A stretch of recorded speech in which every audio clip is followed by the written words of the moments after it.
Dumating si Alex Ila sa Washington bilang world number 29. Hindi niya kinailangan ng wildcard. Hindi niya kinailangan ng espesyal na imbitasyon. Ang ranking niya mismo ang nagbukas ng pinto. At sa kabilang side ng draw, naghihintay si Qinwen Zheng. Dating world number 4. Olympic champion. Isa sa pinakamapanganib at pinakamalalakas humataw sa women's tennis. Hindi ito komportableng first round. Sa totoo lang, isa ito sa pinakadelikadong opening matches sa buong draw. At ang mas nakakatensyon pa, baka hindi doon matapos ang problema.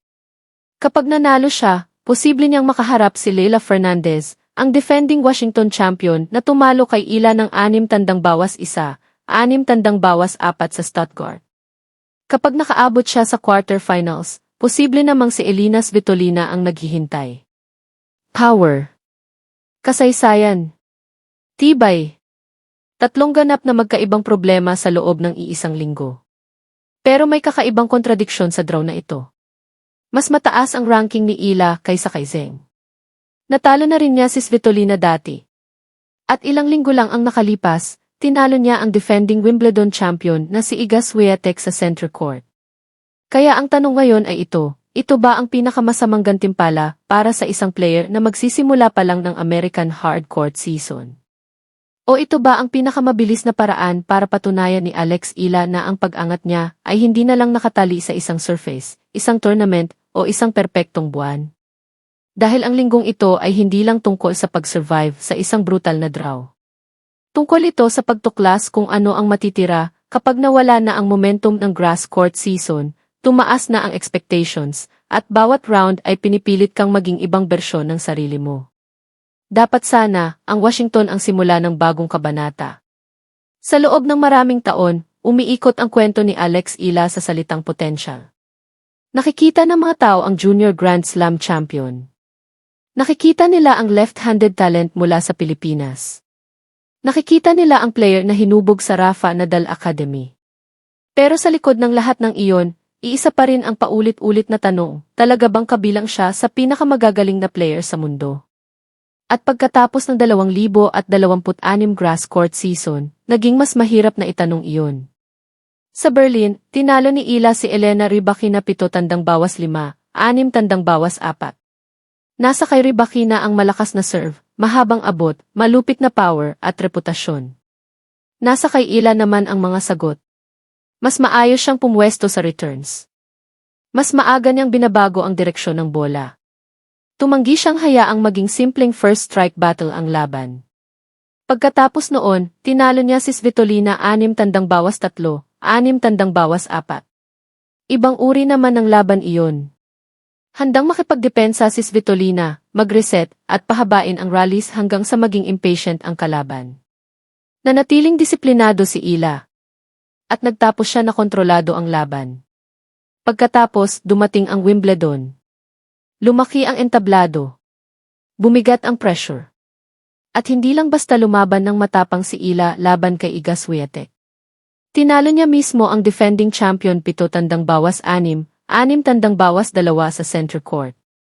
Doon tuluyang nagbago ang usapan.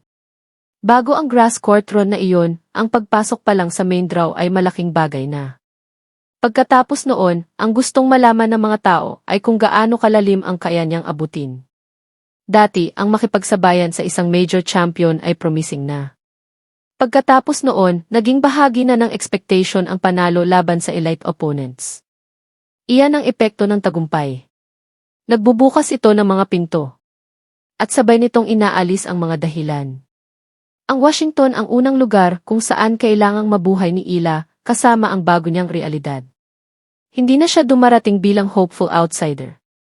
Dumarating siya bilang top 30 player na may 30 panalo sa 2026 season. May dalang respeto ang ranking. Pero may dala rin itong responsibilidad.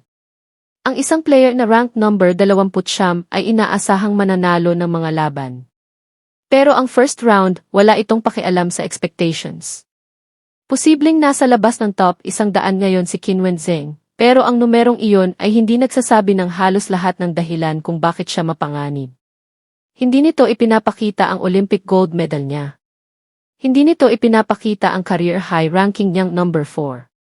Hindi nito ipinapakita ang serve na kayang magnakaw ng oras sa kalaban. Hindi nito ipinapakita ang forehand na kayang kontrolin ang rally sa isang malinis na hampas. Sinasabi ng ranking kung nasaan si Zheng ngayon.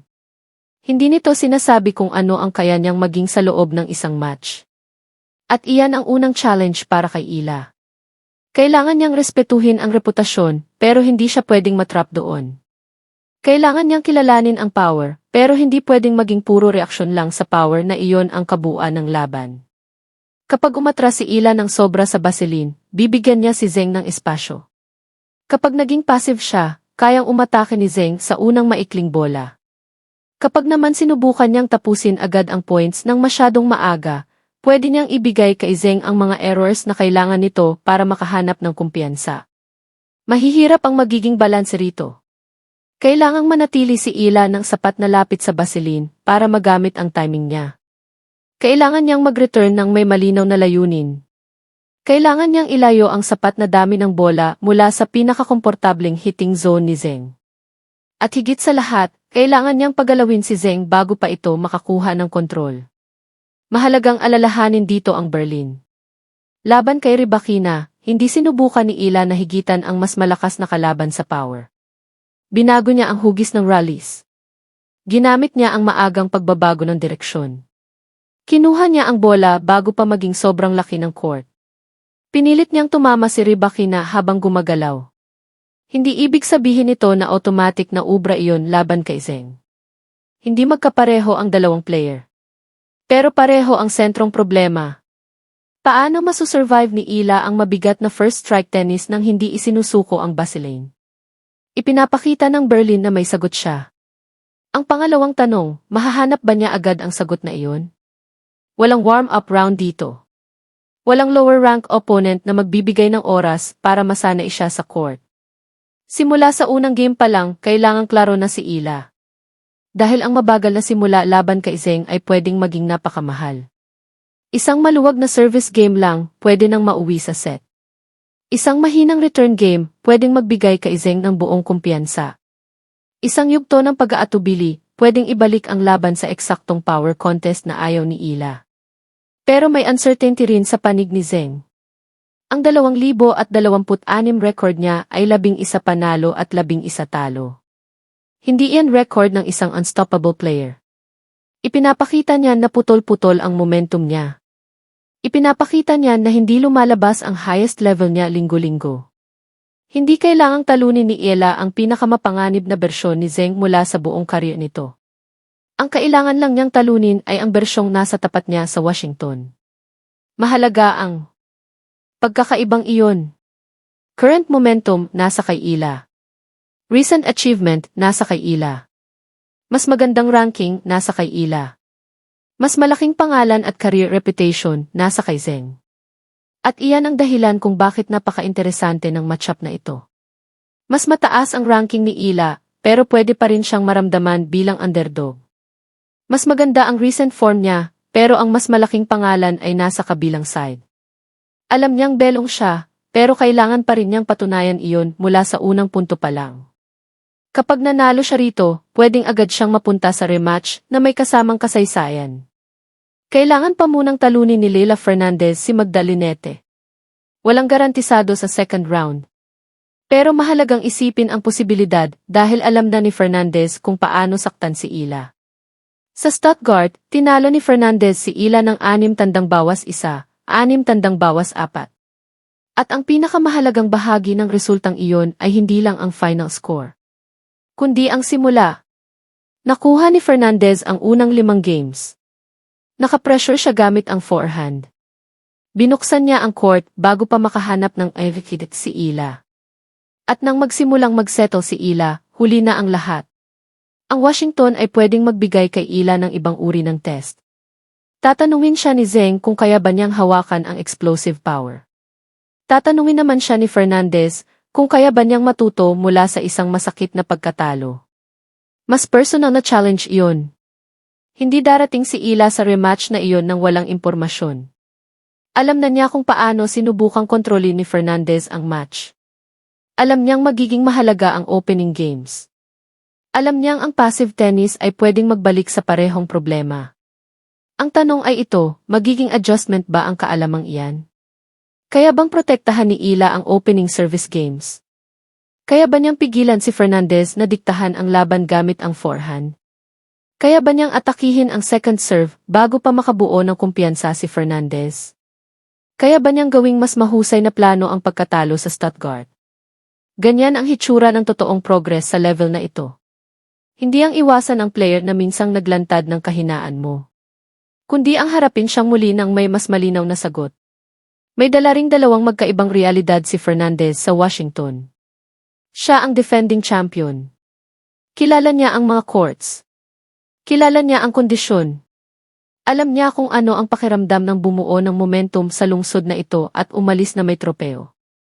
Sa 2025 title run niya rito, natalo niya sina Jessica Pegula at Elena Rybakina. Malaking kumpiyansa ang naibibigay ng kasaysayang iyon. Pero may kasamang tanong ang recent form niya. Ang defending champion ay kailangan pa ring hanapin ulit ang level na nagdala sa kanya sa titulo 1 taon na ang nakalipas. At bago niya maisip si Ila, kailangan niya munang talunin si Linette.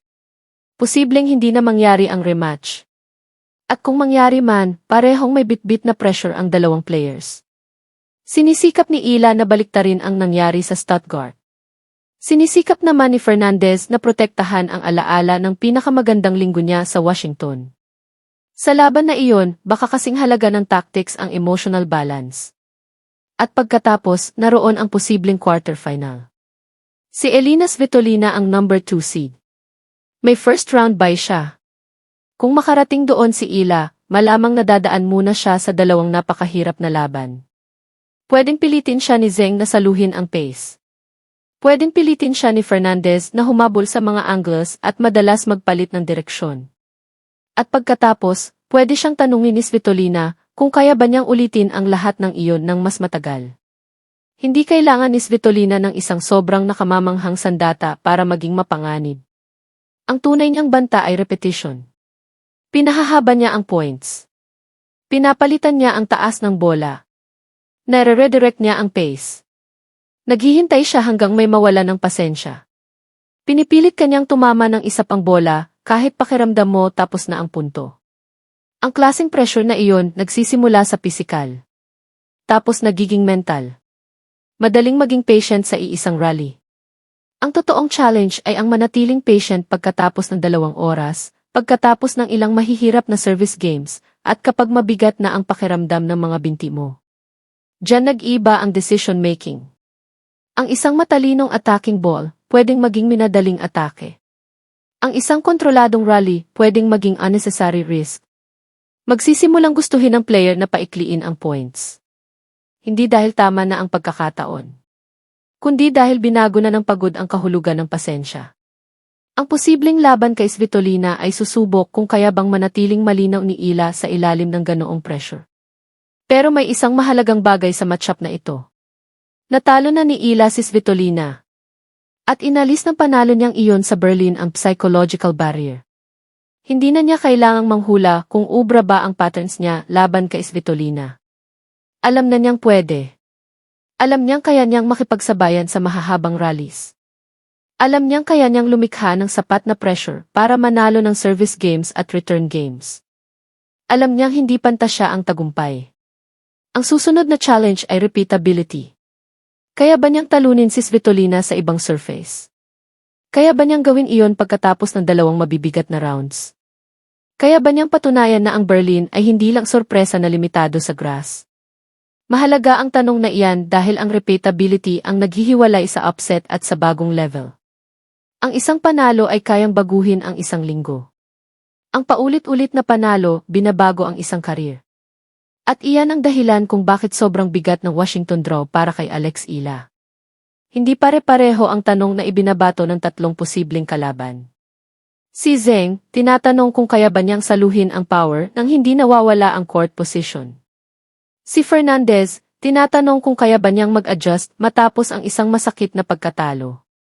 Si Svitolina, tinatanong kung kaya ba niyang manatiling matyaga kapag ang pagod at frustration ay nagsisimula ng baguhin ang kanyang mga desisyon. Walang iisang plano na sasagot sa lahat ng iyan. Ang agresyon na kailangan laban kay Fernandez ay pwedeng maging delikado laban kay Svitolina.